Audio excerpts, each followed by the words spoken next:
Vous écoute Sylvain. Je distinguerais la forme et le fond. Sur la forme, Guéant là vraiment est en train d'essayer de jouer le chaînon manquant entre l'UMP et le FN, et c'est très très fatigant. Donc là on est dans l'électoralisme. Voilà, l'électoralisme. Maintenant, c'est trop facile aussi de balayer ce terme du débat d'un revers de main en se disant Guéant facho, Guéant porte-flingue, Guéant FN.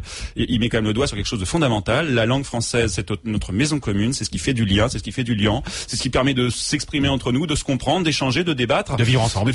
Et à un moment, tu te dis, alors je posais la question à la pause à Stéphane en disant, mais à Courcouronne, c'est quoi le vivre ensemble, quoi? C'est quoi la base commune? Alors ça, on va sortir des grands mots. Est-ce qu'on vit ensemble ou est-ce qu'on cohabite? Mais donc c'est l'école, effectivement.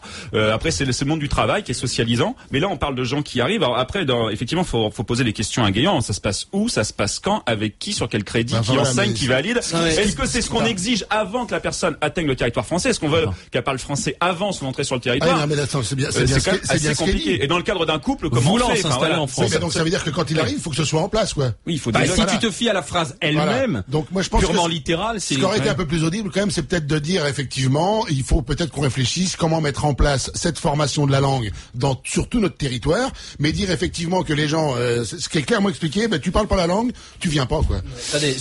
Attends, Stéphane, Karim. Pour moi, ce sont des sorties à l'emporte-pièce. C'est clair. Excusez-moi, n'en déplaise à Sylvain, qui essayait de jouer l'avocat de Guéant en disant on peut pas le traiter de facho et tout. Moi, je le traiterai pas de facho. Je dirais que ce sont des sorties à l'emporte-pièce. Quand toi, Français, tu vas travailler à l'étranger, est-ce qu'on exige que tu parles la langue d'un élève de collège?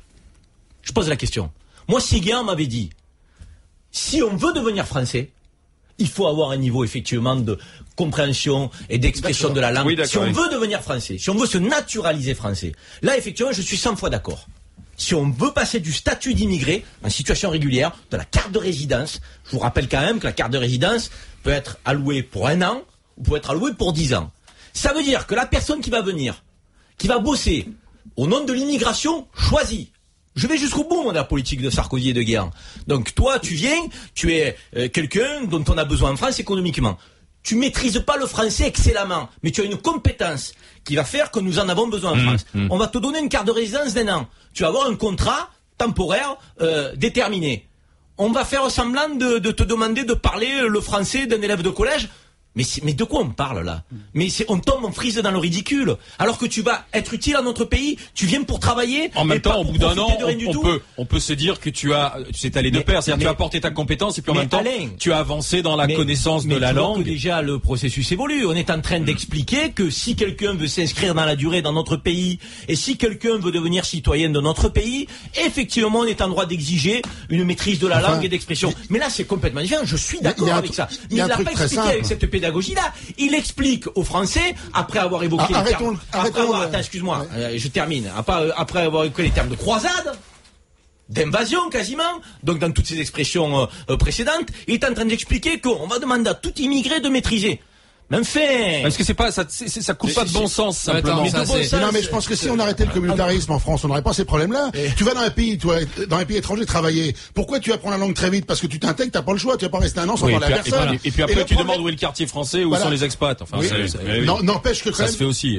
Sauf quand même que si on reste dans le communautarisme comme il est fait, dans les quartiers, tant qu'on mélangera pas les gens, je vais te dire un truc, quand tu restes, effectivement, si tu vas à l'étranger, que tu restes entre français, tu n'apprends pas la langue. C'est clair. Moi, qui à un moment donné dans mes activités professionnelles, travaillé à l'international, Alain, quand tu as des Français qui vont travailler sur le continent africain, en Afrique subsaharienne ou au Maghreb, est-ce qu'on leur demande de parler arabe? Non.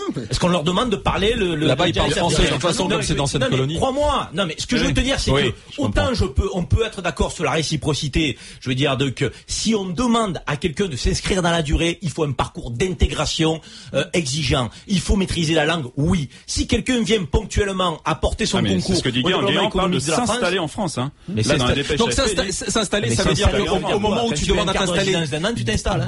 Oui, mais ensuite définitivement, comme tu disais toi-même, c'est-à-dire au moment où tu décides de rester dans le. Il y a déjà un test de langage, je te signale quand même, donc qui est exigé par les préfectures lorsque tu veux devenir français. Donc est-ce qu'il ne resserre pas quelque chose qui existe là, sous couvert effectivement d'une fausse. Est-ce qu'on n'est pas dans la caricature de l'immigré qui se. Moi j'ai plutôt l'impression. Alors bien sûr il y a des cas typiques où des gens apprennent pas le français au bout de 10 ans, mais il y a quand même aussi beaucoup de gens immigrés qui apprennent vite notre langue alors qu'elle est complexe. Eh bien on va demander à Stéphane Baudet, notre GG d'un jour, parce qu'il écoutait tout le monde. Stéphane Baudet, tu as écouté Karim, Johnny, Sylvain.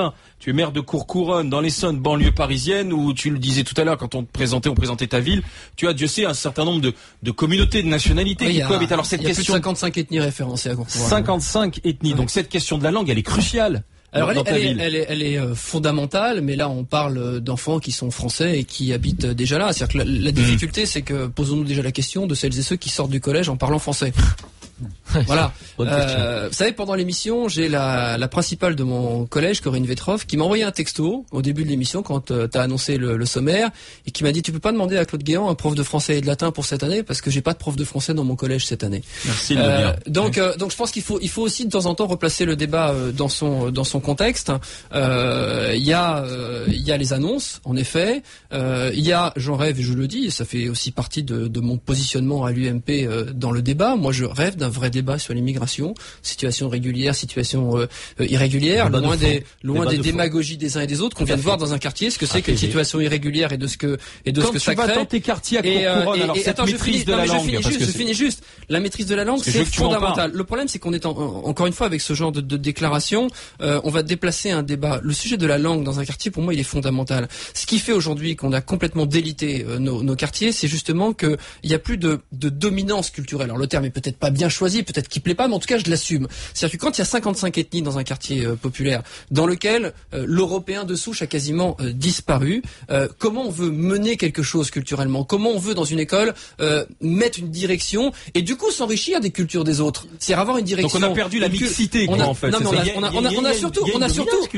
a surtout, oui, qui est pas la bonne. Mais qui est pas la bonne. C'est pas une question de bonne. Si, parce que pour l'intégration, c'est pas la bonne. Qu'est-ce qui est la bonne ou pas la bonne? Ce que je veux dire par là, c'est Karim, dans le pays qui t'accueille. C'est la mixité culturelle dont on a besoin aujourd'hui. On a d'abord besoin d'une véritable intégration qui donne une ligne directrice à tout le monde. Quand dans mes écoles maternelles, en première section de maternelle, j'ai 3 niveaux. Entre ceux qui parlent français, ceux qui pourraient un jour parler français, ceux qui ne le parlent pas du tout, je veux dire, on se dit, il y a quand même une vraie question à se Stéphane, poser. pour revenir au propos de Guéant, est-ce que ce qu'il sous-entend, c'est-à-dire des vagues d'immigration non francophones, c'est ton quotidien, quoi, toi, quand tu es au contact de ces populations, tu as l'impression que c'est ça l'obstacle, ce serait celui de la langue? La langue, elle est très très mal manipulée, mais elle est comprise. C'est-à-dire que les gens qui s'expriment à Courcouronne, on les comprend parfaitement. Enfin, je veux dire, d'abord, les 3/4 parlent parfaitement français. Je pense qu'il faut pas complètement caricaturer. Mais ils le font très tardivement, ils le font pas toujours bien, et ils le font pas dans un français qui va leur permettre je comprends ce qu'il dit. de se développer ou de s'épanouir professionnellement, pour le maire etc. que tu es, pour les citoyens, tes concitoyens ou tes administrés, cette maîtrise de la langue, ça va pousser justement à refaire peut-être de la mixité, parce que sinon tu vas accoler des nationalités, tu parles toi-même de 55 ethnies, qui vont être côte à côte, qui vont même pas se comprendre entre elles, qui vont pas maîtriser la langue du pays, et donc tu vas avoir de la cohabitation plus que du vivre ensemble qui est cher à Karim Zeribi. Mais de toute façon, le vivre ensemble, donc aujourd'hui, est-ce que ça peut pas être une condition sine qua non avant d'obtenir la carte entre guillemets pour arriver dans le pays, de maîtriser cette langue avec un niveau qui facilite. Pas en arrivant là, je rejoins complètement Karim. C'est-à-dire, quand on va parler de naturalisation, bien sûr, mais en même temps, on est dans un dispositif, et Karim a raison on n'est pas d'accord sur tout, mais enfin, il a raison de rappeler quand même qu'on est dans un dispositif d'immigration choisie, d'immigration professionnelle, et dans ce cadre-là, c'est-à-dire venir, mais comme ça se fait ailleurs. Moi, j'avais un copain qui était sur une plateforme pétrolière dans un pays anglo-saxon, il était en mission là-bas, il avait 1 mois pour quitter le pays quand sa mission s'est terminée. Voilà, et ben là-bas, on lui a pas demandé de parler la langue précisément, puisqu'il était dans une mission professionnelle. Je veux dire, c'est pas tout à fait le même débat. Il y a celui de l'intégration, il y a celui de la langue française, il y a celui du terreau, il y a celui du bien vivre ensemble. Comment on fait dans des quartiers populaires? Langue et bien vivre ensemble vont de pair. Oui, mais évidemment qu'ils vont de pair. Mais là, on parle de nouveaux immigrés. Est-ce qu'on parle de nouveaux immigrés qui veulent s'installer en France pour devenir français? Enfin, je veux dire, Karim a raison. Enfin, pression. Le problème, c'est que c'est un défaut de la droite en général. Je le dis, je l'assume. C'est qu'on est souvent dans des communications qui sont très maladroites. On a très souvent de bonnes idées. Moi, je suis désolé, sinon je changerais de famille complètement. Mais on est incapable de les exprimer, soit parfois par populisme ou électoralisme, soit parfois parce qu'on est strictement maladroit. Johnny, puis je donne la parole à Jacques, promis dans 1 minute 10. Je pense que c'est d'autant plus facile de s'intégrer en milieu rural, parce qu'effectivement, il y a un cap qui est donné, tu vis il y a une culture qui est en place, naturellement, et donc, c'est effectivement où tu l'acceptes, ou tu peux pas vivre dans ce milieu-là. Effectivement, quand tu te retrouves en banlieue avec, comme tu dis, 55 ethnies sur la même commune, et je vais te dire donc, comme ils vivent, c'est vraiment communautaire, il y a pas de direction culturelle qui sont données. Donc, en fin de compte, tu peux pas t'intégrer, parce que t'intégrer à quoi? Il y a plus rien qui existe. Moi, je voudrais quand même qu'on insiste sur l'idée que c'est pas parce que quelqu'un va maîtriser le français qu'il va être plus respectueux de nos règles. Moi, je veux aussi parler de mon histoire familiale, qui est pas que mon histoire familiale, qui est l'histoire familiale de bien des vagues d'immigration en France. Les Espagnols, les Italiens, les Polonais, les Maghrébins.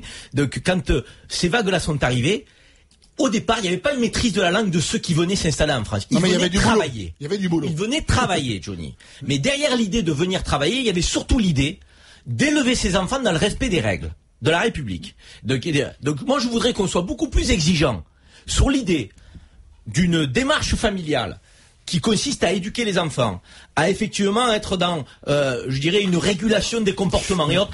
Parce que derrière, si tu maîtrises la langue parfaitement, mais que tu fais un bras d'honneur aux lois de la République, et qu'effectivement tu t'assois dessus, je veux dire, est-ce que notre pays va aller mieux? Est-ce qu'on vivra mieux ensemble? Donc moi je crois qu'il faut aussi dissocier la capacité. Oui, si on veut être naturalisé français, il faut parler français. Là, il n'y a pas de débat et il faut effectivement être exigeant. Mais derrière l'idée d'accueillir quelqu'un dans notre pays, si quelqu'un respecte les règles de la République, est-ce qu'il faut aujourd'hui poser en préalable dès qu'il rentre chez nous le fait de parler la langue Jacques, française? bonjour Jacques. Tu as tout à fait raison dans le sens où il y a largement autant de délinquance, je veux dire, chez les bons Français de souche qui parlent bien français que chez les autres. Jacques, vous êtes à la retraite, marketing dans les Alpes-Maritimes. Vous avez vécu en Australie au début des années 80. Bonjour les GG, Salut. oui effectivement, demandez-moi ce que vous voulez, oui, j'ai migré là-bas en 83. Avec l'obligation de parler anglais avant de partir là-bas pour vous? Oui, c'est-à-dire que j'ai eu un contrat de travail pendant un an avec la Chambre de commerce de Paris pour une représentation locale à Melbourne là-bas, et après j'ai transformé ce visa de travail temporaire en visa permanent et que j'ai pu faire localement.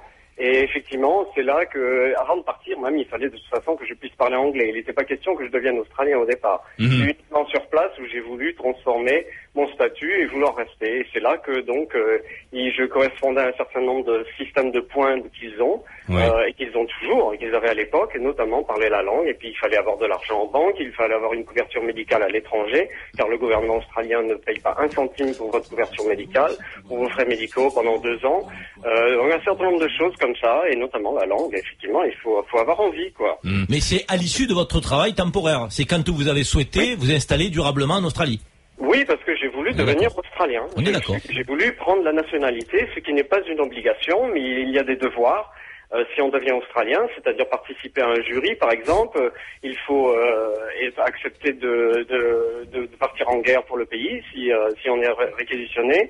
Un certain nombre de choses comme ça qu'il faut accepter. Bon, tout le monde ne devient pas australien. Moi, j'ai voulu devenir parce que j'ai épousé le pays et je voulais vraiment. Ce qui est étonnant, Jacques, c'est pas la sortie de guerre. Jacques, c'est Sylvain Grandserre. Non, ce qui est étonnant, c'est qu'en plus, l'anglais en Australie, c'est la langue du colon. Parce que le peuple originaire d'Australie, c'était les aborigènes. Et justement, on peut peut-être voir une mainmise, parce que je me demande pourquoi il y a un tel écart culturel entre l'Australie et puis la France sur ces questions-là. Ça peut venir aussi du fait que c'était une mainmise, quoi. C'est une colonie, l'Australie était une colonie de la couronne britannique. Oui, et c'est aussi un moyen de qui s'est construit sur l'immigration. Et n'oublions pas qu'eux envoyaient leurs prisonniers quand même là-bas. Jacques, du coup, quand Claude Guéant parle de ce préalable, enfin, est-ce que c'est un préalable, enfin, la maîtrise de la langue française préalable à l'installation, vous réagissez comment, vous, alors, Jacques? Je trouve ça tout à fait normal, car pour moi, c'est un ciment. C'est une aide que l'on donne à ces gens-là, en fait, pour qu'ils puissent justement trouver du travail, s'intégrer et interagir avec les gens autour d'eux et donc la société qui est autour d'eux. Mais trouver du travail, Jacques, si on est déjà dans le préalable de l'immigration choisie, s'ils viennent, c'est qu'ils ont du travail.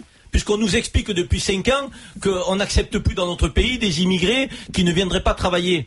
Qu'on est dans régulation des frontières. Ça, dans la pratique, c'est faux. Non, mais je sais pas si c'est faux ou pas. Non, mais alors, je te le dis, il Karim. faudrait mieux, plutôt que de nous faire des sorties de ce type, il faudrait mieux d'évaluer sa politique d'immigration. Voilà, le problème, c'est qu'on n'assume pas. Le problème, c'est qu'on n'assume pas, pardonnez-moi de le dire comme ça, la politique d'immigration de ce pays depuis des années. Tu parles d'immigration choisie, professionnelle, dont acte. Le problème, c'est que la clé d'entrée pour l'immigration non choisie sur le pays, ça reste le système des attestations d'accueil. Donc, je rappelle, la loi nous oblige quasiment à les accepter sous 2 ou 3 contrôles sur lesquels on est autorisé, sur la famille d'accueil, etc. Mais dont la loi nous interdit de vérifier qu'ils sont partis au bout des 3 mois. Et dont on retrouve les inscriptions des enfants dans les écoles 6 mois après, avec l'obligation de les inscrire dans les écoles. Les vrais sujets sur l'immigration, c'est celui-là. Donc c'est pas des déclarations ou des idées, des intentions. Moi, je pense que en plus qu'elle est mal formulée et qu'il voulait dire ce que tu disais tout à l'heure, Karim, que ça se destine plutôt à ceux qui voudraient devenir français. Mais qu'on est dans un vrai sujet sur l'immigration et sur le terreau qu'on est Jacques, on est en train de merci de ce témoignage. On te dit Moi, je clairement voudrais quand même qu'il faut que tu prouves que tu as une assurance. 10 secondes. Je voudrais quand même 10 secondes. ajouter très vite. Ça veut dire que ça couperait beaucoup de polémiques en France si on avait cette question-là qui était aussi solutionnée. Et puis quand même, parce qu'on parle de la gauche et de la droite systématiquement, moi, une de mes premières décisions en 2001 quand je suis arrivé, ça a été d'arrêter les cours d'arabe dans un équipement public du quartier populaire. Pourquoi? Parce que les cours d'arabe étaient gratuits et les cours de français étaient payants. Et pourquoi ils étaient payants? Eh bien parce que les cours d'arabe étaient financés par la politique de la ville. Voilà. Faut quand même aussi être conscient qu'on a fait ça pendant des décennies dans nos quartiers populaires. Merci à Jacques d'avoir témoigné. Bonne journée du côté des...